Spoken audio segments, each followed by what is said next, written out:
ہمارے چینل میں خوش آمدید۔ تو چلیے شروع کرتے ہیں آج کی کہانی۔ کہو کیا خبر ہے؟ لیپ ٹاپ میں مصروف اس نے اپنے پی اے سے کہا۔ سر، ہمدانی کی کمزوری اس کی چھوٹی معذور بیٹی ہے جو بول نہیں سکتی۔ ہمدانی اسے چھپا کر باہر کے ملک بھیج رہا ہے۔ پی اے کی بات پر وہ گہرا مسکرا دیا۔ انٹرسٹنگ، اس کی بیٹی مجھے میرے فارم ہاؤس پر چاہیے۔ پی اے اس کے حکم پر سر ہلاتا باہر چلا گیا تھا اور پھر اگلے دن وہ سرشاری سے ہمدانی کی کمزوری کو روندنے کے ارادے سے اس کمرے میں گیا جہاں وہ قید تھی، مگر اس کی معصوم خوفزدہ آنکھیں دیکھ کر دل بے اختیار زور سے دھڑکنے لگا۔ وہ اس کے خوف سے پیچھے کھسکنے لگی تھی۔ وہ کراچی کے کلفٹن بیچ پر موجود تھا۔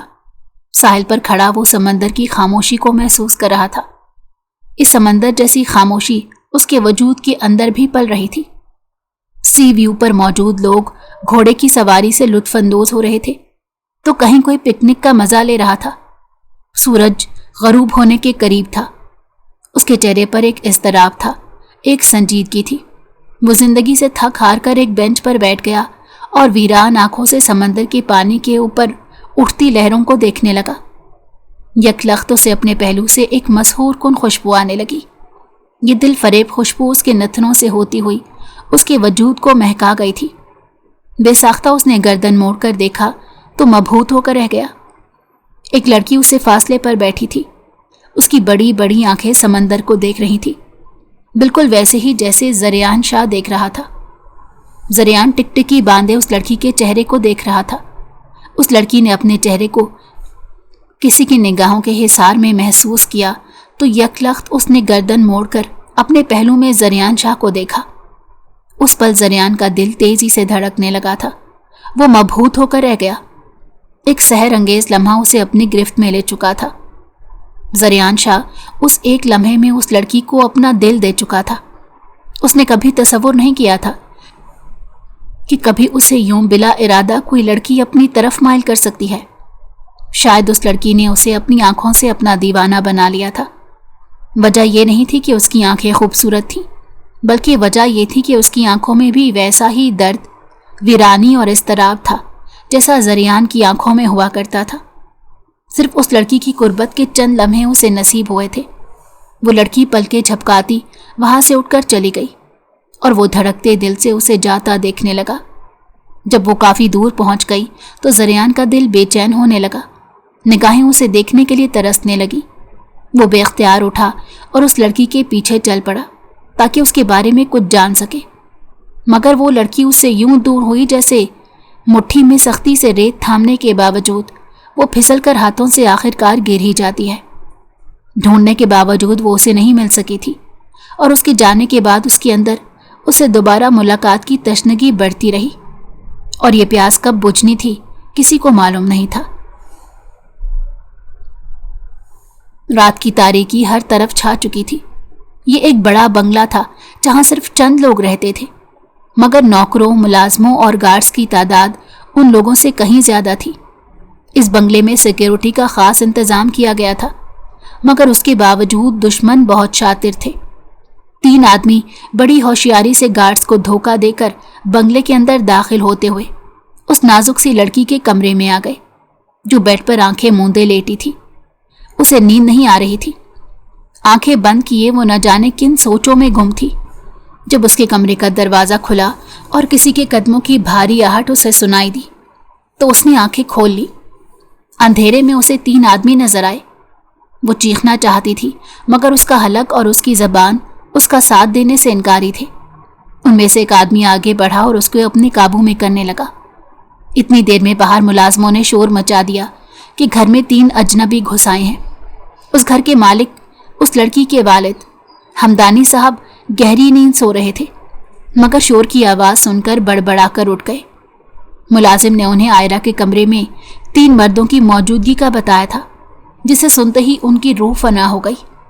کانپتے ہاتھوں سے اپنی الماری سے انہوں نے اپنی گن نکالی اور بھاگتے ہوئے آئرہ کے کمرے میں آئے۔ ملازموں اور گارڈز کو حکم دیا تھا کہ وہ ان تینوں آدمیوں کی درکت بناتے انہیں بیسمنٹ کے کمرے میں قید کر دیں۔ وہ تینوں آدمی ہوشیار تو تھے، مگر ملازم اور گارڈز تعداد میں زیادہ تھے انہوں نے ان تینوں آدمیوں کو مارنا شروع کر دیا اور انہیں کھینچتے ہوئے بیسمنٹ میں لے جانے لگے۔ آئرہ، تم ٹھیک تو ہو نا میرا بچہ؟ وہ بھاگتے ہوئے آئرہ کے قریب آئے تھے، اسے اپنے سینے سے لگایا تھا۔ جہاں وہ اس کے لیے تڑپ اٹھے تھے وہیں آئرہ خاموشی سے آنسو بہا رہی تھی۔ نہ وہ کچھ بول رہی تھی، نہ اس کا کوئی ری ایکشن تھا۔ آنسو جیسے خود ہی اس کی آنکھوں سے بلا ارادہ بہتے جا رہے تھے۔ ہمدانی صاحب اس واقعے کے بعد ڈر چکے تھے۔ وہ اپنی بیٹی آئرہ پر کوئی مصیبت نہیں دیکھنا چاہتے تھے، نہ اسے خطرے میں ڈالنا چاہتے تھے۔ انہوں نے فوری ایک فیصلہ کیا اور گہری سانس لی۔ شاید آئرہ کو محفوظ رکھنے کا یہی ایک حل تھا۔ وہ آئرہ کو اپنے ساتھ کمرے میں لے آئے۔ اس کے حوالے سے اب وہ بہت ڈر چکے تھے۔ دور کھڑا ایک ملازم گہری نگاہوں سے ان دونوں کو کمرے میں جاتا ہوا دیکھ رہا تھا۔ آج جو کچھ بھی ہوا اس بات کی رپورٹ اس نے اپنے باس کو دینی تھی، وہی باس جس کے لیے وہ کام کرتا تھا۔ ہمدانی صاحب آئرہ کی وجہ سے بہت پریشان تھے۔ انہوں نے اسے آئرہ کی خالہ کے پاس لندن بھیجنے کا فیصلہ کیا۔ آئرہ بیٹا، یہ تمہارے لیے ضروری ہے۔ جب یہاں حالات ٹھیک ہوں گے تو میں تمہیں خود لینے آ جاؤں گا۔ وہ آئرہ کے اداس چہرے کو اپنے ہاتھ کا پیالہ بنا کر اس میں قید کرتے بولے۔ آئرہ آنسو بہاتے ہوئے مسلسل نفی میں سر ہلا رہی تھی۔ وہ کہیں نہیں جانا چاہتی تھی، مگر ہمدانی صاحب مجبور تھے۔ انہوں نے اس کا سامان پیک کیا اور اس کی خالہ کو کال ملا لی۔ قریب کھڑے ملازموں میں سے ایک ملازم طنزیہ مسکرایا اور پھر چپکے سے وہاں سے کھسکتے ہوئے ایک ضروری کال ملائی تھی تاکہ آج کی معلومات دے سکے۔ زریان شاہ کی بڑی سی گاڑی اس شاندار آفس کی بلڈنگ کے باہر ایک آواز سے رکی تھی۔ اس کے ملازم نے اس کے لیے دروازہ کھولا۔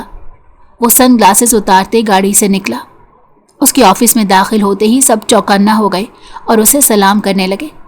وہ گارڈز اور ملازموں کی موجودگی میں اپنے کمرے تک پہنچا تھا۔ اس کے چہرے پر بلا کی سنجیدگی تھی۔ اس کے چہرے کے تاثرات ہمیشہ ہی تلخ رہتے تھے۔ وہ اس آفس کا مالک تھا۔ یہاں کام کرنے والی لڑکیاں اس پر مرتی تھیں، مگر زریان شاہ کی سخت فطرت کی وجہ سے وہ اپنے دل کی کیفیت کا اظہار کبھی نہیں کر پائی تھی۔ جب وہ اپنے روم میں آیا تو میڈ اس کے لیے کوئی کافی لے کر لائی۔ زریان شاہ کا دن کافی کے بغیر اچھا نہیں گزرتا تھا۔ اس نے کافی کا ایک گھونٹ لیا اور پھر لیپ ٹاپ پر کام کرنے لگا۔ اسی دوران اس کا پی اے اجازت لیتا ہوا کمرے میں آ گیا۔ زریان کے چہرے پر فاتحانہ مسکراہٹ پھیل گئی، کیونکہ وہ جانتا تھا یقیناً کوئی اہم خبر ہوگی۔ کہو، کیا خبر ہے؟ لیپ ٹاپ میں مصروف اس نے اپنے پی اے سے کہا۔ سر، ہمدانی کی کمزوری اس کی چھوٹی معذور بیٹی ہے جو بول نہیں سکتی۔ ہمدانی اسے چھپا کر باہر کے ملک بھیج رہا ہے۔ لندن میں اس کی خالہ رہتی ہے۔ پی اے کی بات پر وہ گہرا مسکرایا۔ انٹرسٹنگ۔ اس کی بیٹی مجھے میرے فارم ہاؤس پر چاہیے۔ اس کے بعد وہ تڑپے گا اور اس کی اس تڑپ میں اسے فرش سے عرش پر گرا دوں گا۔ اس نے اسے رازداری سے حکم دیتے ہوئے کہا۔ پی اے اس کے حکم پر سر ہلاتا باہر چلا گیا تھا۔ زریان نے لب سختی سے باہم پیوست کر دیے۔ اس کے دماغ میں ماضی کے دھندلے سائے رقص کرنے لگے۔ ہمدانی صاحب اپنی بیٹی کے لیے اس کی حفاظت کی خاطر یہ قدم اٹھا رہے تھے، مگر کسی اور کی بیٹی کے ساتھ انہوں نے کیا کیا تھا؟ زریان بھائی، پلیز مجھے بچا لیں، مجھے مار دیں گے یہ لوگ، بھائی۔ ایک معصوم آواز تھی جس میں بے پناہ درد تھا۔ وہ اسے بچانے کی ہر ممکن کوشش کر رہا تھا، مگر وہ کچھ نہیں کر سکا تھا۔ آخری بار جب اس نے اس کا چہرہ دیکھا تو اس کی آنکھیں بند تھیں۔ اٹھو سارا، آنکھیں کھولو۔ وہ اس کے پاس بیٹھا روتے ہوئے اسے جھنجھوڑ رہا تھا، مگر وہ زرد چہرے کے ساتھ آنکھیں بند کر کے ہمیشہ کے لیے رخصت ہو چکی تھی۔ ماضی کی دردناک یادیں آج بھی اس کے وجود میں کسی خنجر کی طرح پیوست ہوتی تھی۔ تمہاری بیٹی کا بھی وہی حال ہوگا ہمدانی جو تم نے میرے گھر والوں کا کیا۔ وہ مٹھیاں بھینچتا ہوا سوچ رہا تھا۔ غصے کی شدت سے اس کی آنکھیں سرخ ہونے لگیں۔ اپنے غصے کی شدت کو کم کرنے کے لیے وہ اس سہانی شام کے بارے میں سوچنے لگا جب اس کا سامنا اس اپسرا سے ہوا تھا جسے چند ثانیے دیکھنے کے بعد وہ کبھی بھلا نہیں پایا تھا۔ آج بھی اس خوبصورت شام اور اس لڑکی کے بارے میں سوچتے ہوئے اس کے وجود میں طمانیت کی لہر دوڑ جاتی تھی۔ اس کے چہرے کے سخت تاثرات نرم پڑ گئے اور وہ لیپ ٹاپ پر ضروری ای میلز چیک کرنے لگا۔ اس کی آج شام فلائٹ تھی اور دوپہر میں اسے ایئرپورٹ کے لیے نکلنا تھا۔ ہمدانی صاحب اسے چھوڑنے کی تیاریاں کر رہے تھے۔ جاؤ عائرہ، تھوڑی دیر آرام کر لو۔ وہ اسے اس کے کمرے میں چھوڑ کر ضروری کام سے نکل گئے تاکہ دوپہر تک گھر آ جائیں۔ ان کی غیر موجودگی کا فائدہ اٹھاتے ہوئے عبید عائرہ کے کمرے میں گیا تھا۔ عائرہ، تمہارے ڈیڈ نے تمہیں بلایا ہے، ایمرجنسی آ گئی ہے کوئی۔ انہوں نے مجھے کہا ہے میں تمہیں رازداری سے ان تک پہنچا دوں، تم چوری چھپے میرے ساتھ چلو۔ وہ جھوٹ بولتے ہوئے بولا تو عائرہ حیران پریشان اسے دیکھنے لگی اور پھر پاپا کے بارے میں سوچتی ہوئی سر پر دوپٹہ لیا اور اس کے ساتھ جانے لگی۔ عبید نے سی سی ٹی وی کیمرے ہوشیاری سے ڈسیبل کر دیے تھے۔ جو ہی وہ بنگلے سے عائرہ کو لے کر نکل گیا، اس نے بنگلے کے اندر اپنے ساتھی کو میسج کیا کہ وہ سب کیمرے دوبارہ چالو کر دے تاکہ کسی کو ان پر شک نہ ہو۔ عائرہ پریشانی سے سیٹ کی پشت سے ٹیک ٹکائے بیٹھی تھی۔ جب کافی دیر گزر گئی تو اسے بھی تشویش ہونے لگی۔ عبید نے ایک جھٹکے سے گاڑی روکی، ایک ضروری فون کال کیا، جس کے بعد 2 موٹی جسامت کی لڑکیاں اس فارم ہاؤس سے نکل کر آئیں اور عائرہ کو دبوچتے ہوئے اندر لے جانے لگی۔ عائرہ کے ہوش اڑ گئے۔ وہ خود کو چھڑوانے کی ناکام کوشش کرنے لگی۔ اسے سب کے رویے سے اتنا تو اندازہ ہو گیا تھا کہ وہ کسی محفوظ جگہ پر نہیں ہے اور نہ یہ وہ جگہ ہو سکتی ہے جہاں اس کے پاپا نے اسے بلایا تھا۔ عبید نے پوری چالاکی سے اپنا کام کیا اور دوبارہ بنگلے میں چلا گیا۔ ہمدانی صاحب شام سے پہلے واپس آ گئے تھے اور جب عائرہ کے کمرے میں گئے اور اسے غیر موجود پایا تو ان کے پیروں تلے سے زمین نکل گئی۔ عائرہ کو دیکھو، کہاں ہے وہ؟ انہوں نے سختی سے میڈس کو حکم دیا۔ پورا بنگلہ چھان مارا تھا مگر عائرہ کا نام و نشان تک نہیں تھا۔ وہ کامتی ٹانگوں سے فکر و دہشت میں سی سی ٹی وی مانیٹرنگ روم میں گئے تاکہ عائرہ کا پتہ لگا سکیں، مگر یہ دیکھتے ہی ان کے ہوش اڑ گئے کہ دوپہر میں آدھے گھنٹے کی پورے بنگلے کے کیمروں کی ویڈیو فوٹیج ہی موجود نہیں تھی۔ وہ اپنا سر تھام گئے۔ انہیں پوری شدت سے یہ خدشہ لاحق ہو گیا کہ ان کے دشمن ان کی بیٹی کو اٹھا کر لے گئے ہوں گے۔ عائرہ کو ڈھونڈو، جلدی، اسے کچھ ہونا نہیں چاہیے۔ تم عقل کے اندھے جاہل لوگ کہاں موجود تھے جب میری بیٹی کو دن کے وقت اتنی سیکیورٹی میں کوئی دشمن اغوا کر کے لے گیا؟ وہ سب ملازموں کو جمع کرنے کے بعد سب سے چیخ چیخ کر پوچھ رہے تھے۔ سب ملازم شرمندگی سے سر جھکائے کھڑے تھے۔ پھر ان کے حکم پر سب لوگ عائرہ کی تلاش میں چل پڑے۔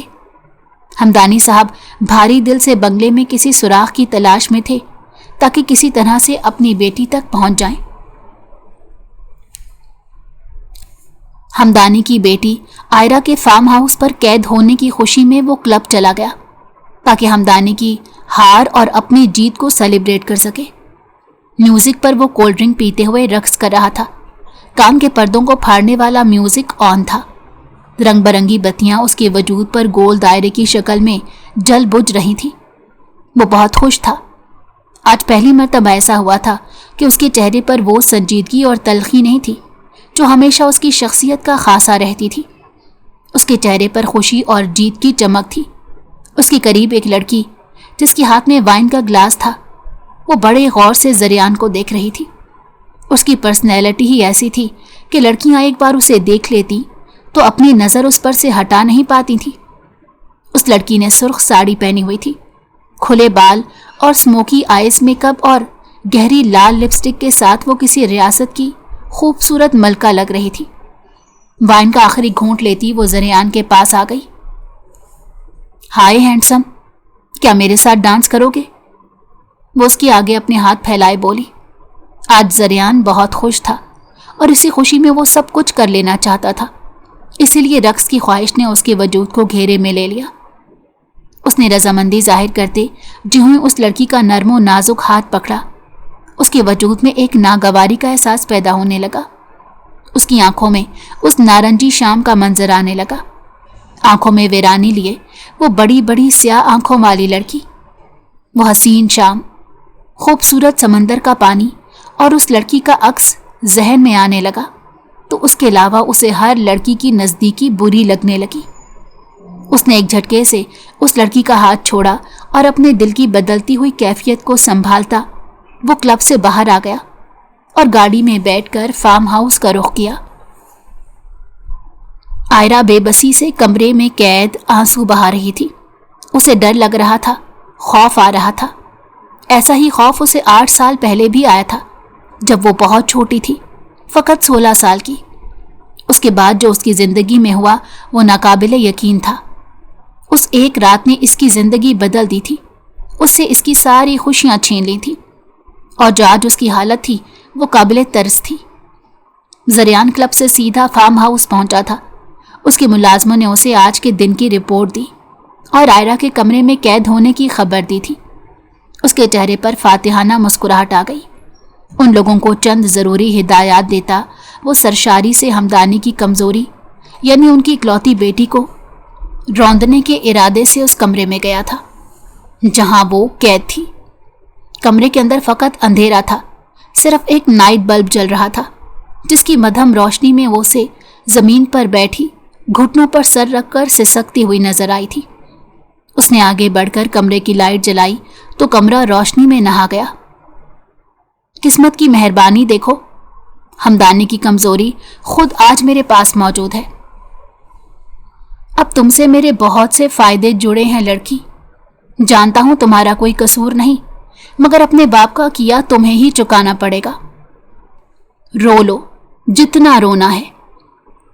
وہ دروازے کے پاس کھڑا ہو کر مصنوعی اداسی سے بولا۔ آئرہ ہنوز سر جھکائے رو رہی تھی۔ اس کے لمبے سیاہ بال اس کے چہرے اور زمین پر بکھرے ہوئے تھے۔ زریان کی بات سن کر اس کی روح لرز گئی۔ اس نے بے بسی سے سر اٹھا کر دیکھا اور کھڑی ہو گئی۔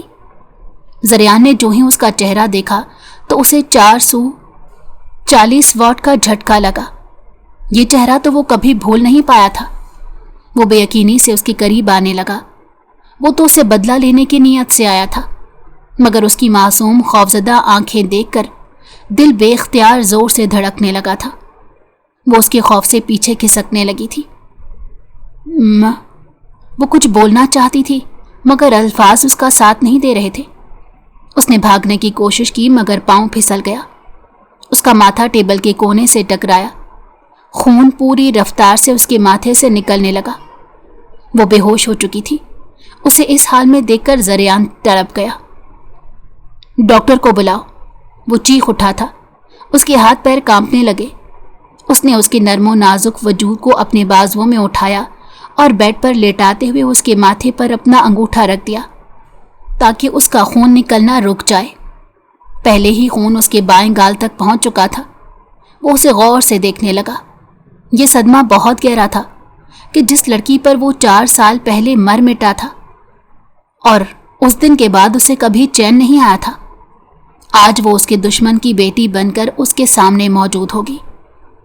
ڈاکٹر وسیم زریان کا خاص دوست تھا۔ اس نے آئرہ کے ماتھے پر پٹی کر دی اور اسے انجیکشن بھی لگا دیا، مگر وہ اب تک ہوش میں نہیں آئی تھی۔ ڈاکٹر جا چکا تھا۔ زریان اس کے قریب بیٹھا اس کے چہرے کو دیکھ رہا تھا۔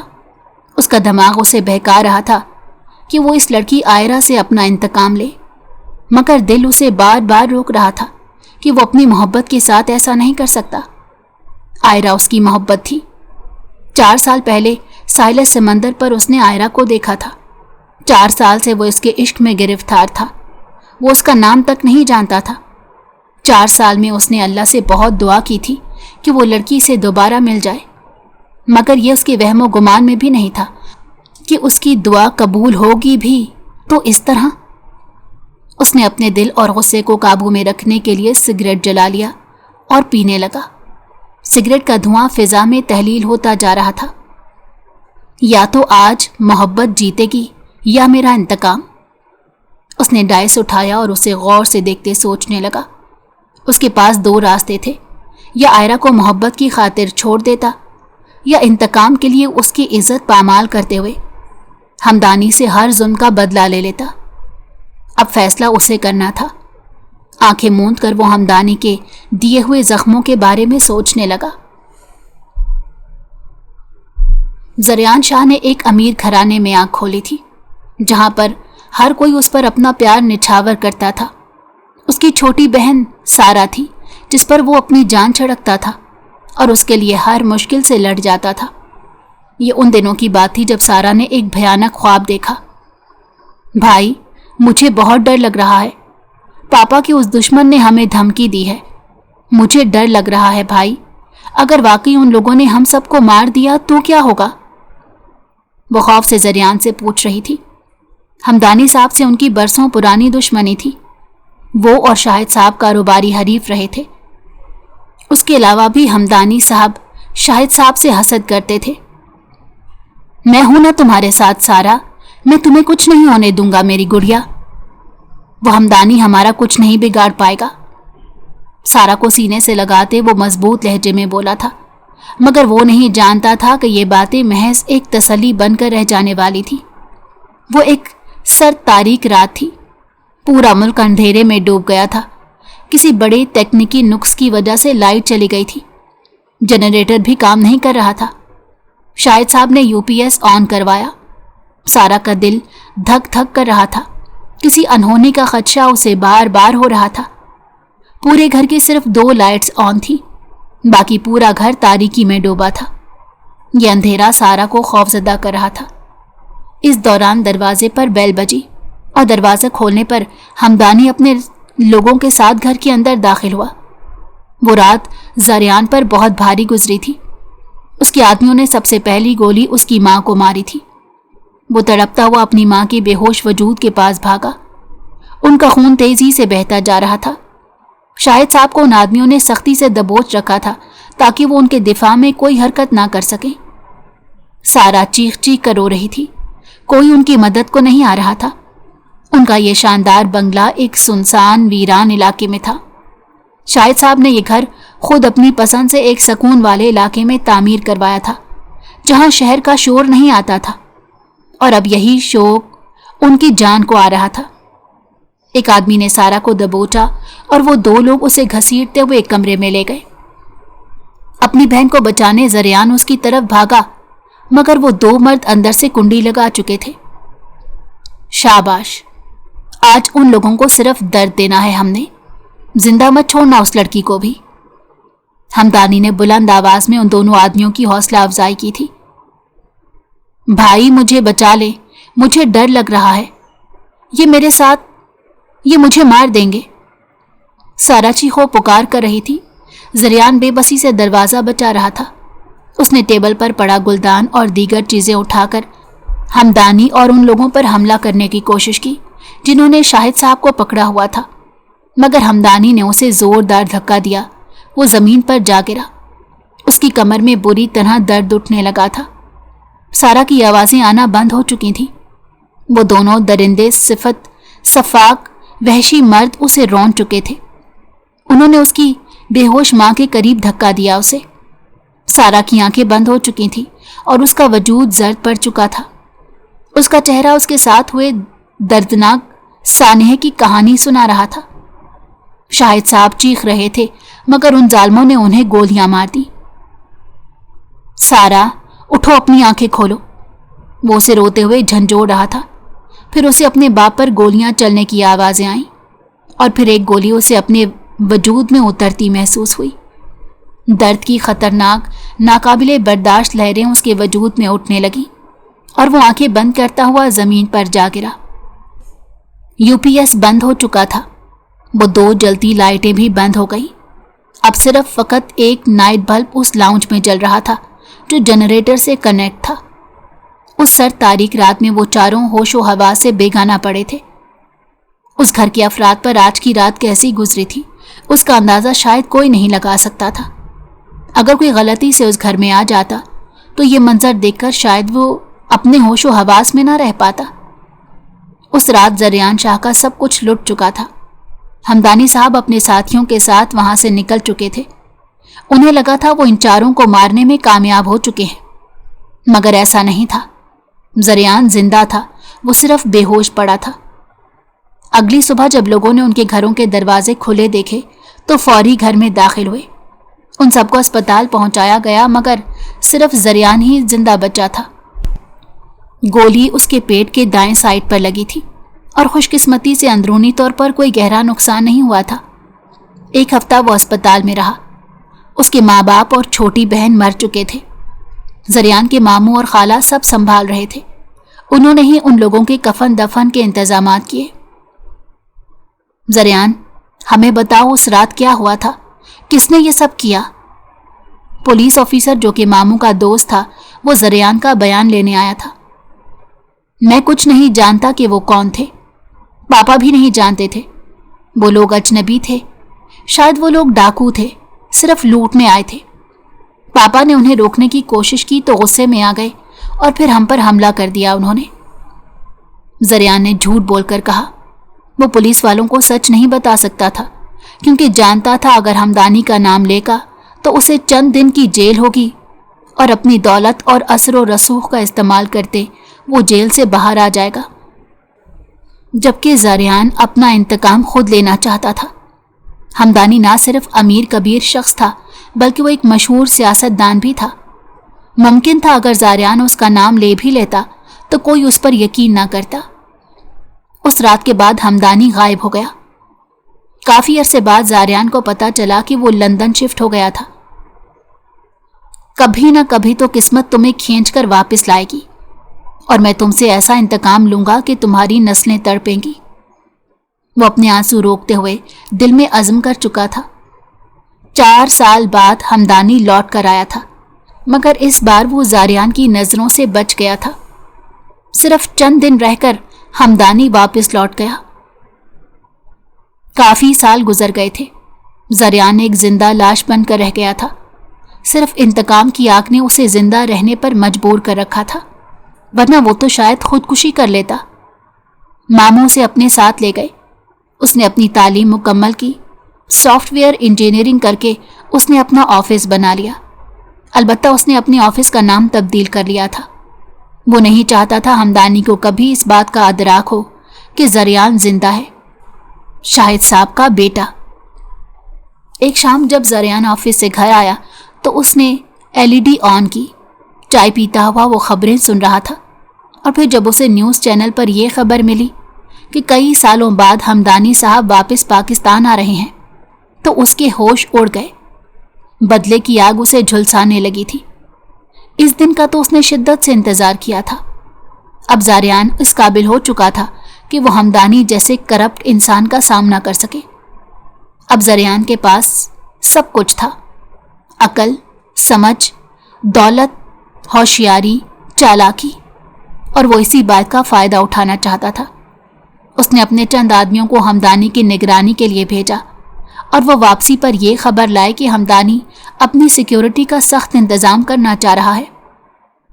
اگر ایسا ہے تو اب تم دونوں ہمدانی کے گھر جاؤ، ملازم بن کر اور گارڈ بن کر، تاکہ مجھے ہمدانی کے ہر کام کی خبر ہو. خفیہ طور پر زریان ان کے ساتھ پلاننگ کر رہا تھا اور پھر اس کے 3 ساتھی ہمدانی کا اعتماد جیت کر اس کے شاندار بنگلے کے اندر داخل ہونے میں کامیاب ہو چکے تھے. اس 1 سال میں زریان کے وفادار آدمیوں نے اسے ہمدانی کے بہت سے خفیہ راز دیے تھے، جس کے بعد زریان کی منصوبہ بندی اور ذہانت سے ہمدانی کو کئی بار شکست کا سامنا کرنا پڑا تھا. اب وہ پہلے جیسا نہیں رہا تھا اور اس 1 سال میں تو اسے زبردست نقصان ہوا تھا اور پھر کچھ سیاستدان اس کے پیچھے پڑ گئے تھے. ان لوگوں نے اس کی بیٹی کو بھی نشانہ بنانے کی کوشش کی تھی، جس کے بعد ہمدانی اس کے لیے بہت فکر مند تھا. جب عبید نے یہ دیکھا تو فوری زریان کو خبر دی کہ اس کی کمزوری اس کی بیٹی ہے. یہ سن کر زریان کو اپنی بہن کی یاد آنے لگی کہ کس طرح اس کی عزت کو بھی رسوا کیا گیا تھا، اور اس نے اسی پل فیصلہ کیا کہ وہ بھی بدلہ لے گا اور اب اس کی بیٹی کے ذریعے ہمدانی کو شکست دے گا. مگر وہ نہیں جانتا تھا کہ ہمدانی کی بیٹی وہی ہوگی جسے 4 سال پہلے اس نے ساحل سمندر پر دیکھا تھا.